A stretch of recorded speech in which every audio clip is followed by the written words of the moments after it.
राष्ट्रीय नेतृत्व ने छत्तीसगढ़ के चुनाव के बाद यहाँ के विधायक दल की बैठक लेने के लिए 3 पर्यवेक्षक नियुक्त किए हैं।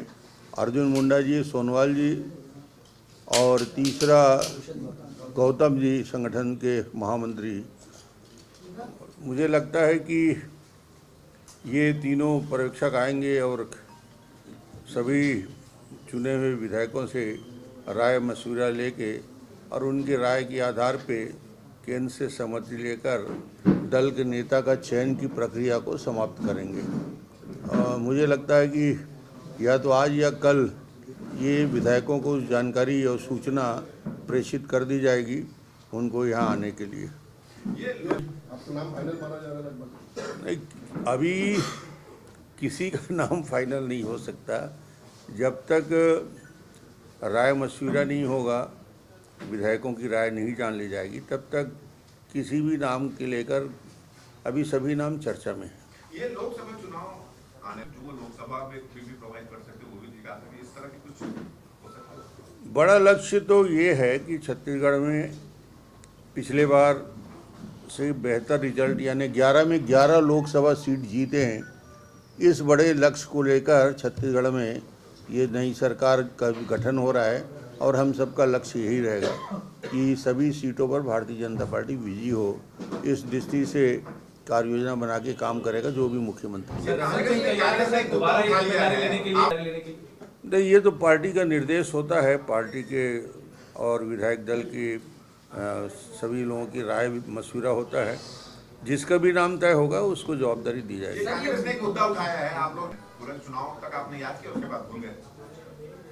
नहीं, पोस्टर हो चाहे बाकी विषय हो, छत्तीसगढ़ महतारी और छत्तीसगढ़ के प्रति सम्मान न केवल राजनीतिक दल की सीमा से हटकर छत्तीसगढ़ के 3 करोड़ लोगों के मन में उनका स्थान है।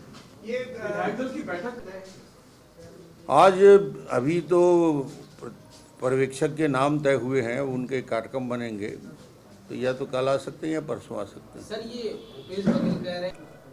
सवाल इस बात का है कि जहाँ जहाँ कांग्रेस जीतती है वहाँ चुनाव में कोई गड़बड़ी नहीं होता, और जहाँ कांग्रेस पीट जाती है, जहाँ हार जाती है, वहाँ उनको शंका और कुशंका पैदा होता है।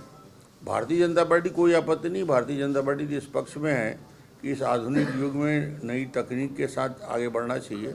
ईवीएम मशीन से किसी को कोई दिक्कत नहीं है।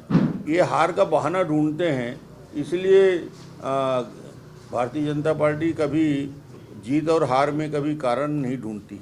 ये मुख्यमंत्री के को भी लेकर काफी अब गहमा-गहमी का माहौल रहेगा, क्योंकि बड़े दिग्गज जो हैं वो चुन कर आए हैं और 13 लोगों का ही होना है मुख्यमंत्री। कुल मंत्रिमंडल 13 सदस्य का मैक्सिमम रहता है। 13 के अंदर ही सबको समाहित किया, जो भी मंत्रिमंडल बनेगा उससे ज़्यादा हो नहीं सकता। सर, ये इनपुट किसानों के बीच पशुपेश की स्थिति है। नहीं, किसानों के हित का ध्यान आने वाली भारतीय जनता पार्टी की सरकार बन रही है। वो किसानों के द्वारा चुनी हुई सरकार है, किसानों के हित का ध्यान रखा जाएगा। शपथ ग्रहण में अभी कार्य योजना उसकी बनी नहीं है, उनकी व्यस्तता बहुत रहती है। आग्रह भारतीय जनता पार्टी छत्तीसगढ़ की ओर से होगा कि माननीय केंद्रीय नेतृत्व से राष्ट्रीय अध्यक्ष जी, माननीय प्रधानमंत्री जी, माननीय गृह मंत्री जी और वरिष्ठ लोग यहाँ आशीर्वाद देने आए। सबसे आग्रह जो भी भारतीय जनता पार्टी की तरफ से छत्तीसगढ़ की ओर से, प्रदेश की ओर से आग्रह तो रहेगा। ये प्रधानमंत्री ने सभी लोगों को अपनी सभी आना, तो ऐसी कोई जगह होगा, भव्य होगा, किस तरह से होगा? क्योंकि सभी लोगों का आमंत्रित उन्होंने किया था। अभी उसके लिए बैठ के संगठन में बात करेंगे किस रूप में होगा। आप लोगों ने चुनाव के खिलाफ में चुनाव आयोग में शिकायतें की थी, तो क्या सरकार के बाद में ऐसे अधिकारियों के खिलाफ कोई कार्रवाई करेंगे या हटाएंगे? जहाँ जहाँ गड़बड़ियों की शिकायत है, कार्यकर्ताओं की शिकायत है या जनता की शिकायत है, चुनाव के दौरान शिकायत है, उसको देखा जाएगा कि उसको किस प्रकार चुनाव में यदि कोई गड़बड़ी में लिप्त है तो कार्रवाई होगी, नहीं तो नहीं। ये चर्चाएं था कि जो पुराने दर थे उसी दर पर इस बार चल जाएगा। क्या घोषणा पत्र में जो दर तय किए गए हैं उस दर पर ही इस बार भी जो है खरीदी होगी? बिल्कुल, जो दर भारतीय जनता पार्टी ने घोषणा पत्र में जारी किया है उसी दर में धान की खरीदी की पूरी व्यवस्था भारतीय जनता पार्टी करेगी। कांग्रेस कहा कि भ्रष्टाचार की बात आई है, जहाँ जहाँ भ्रष्टाचार के आरोप लगे हैं उन सारे बिंदुओं को आने वाले समय में सरकार जो भी बनेगी देखेगी। सर, जो परिस्थितियां हैं, आपको लग रहा है सीएम के अलावा डिप्टी सीएम का भी प्रोविजन होगा इस बार? ऐसा पेपर से जानकारी आ रही है कि सभी जगह डिप्टी सीएम के नियुक्ति होगी। Thank you sir. For more news updates, do subscribe, like, share and comment. Clipper 28.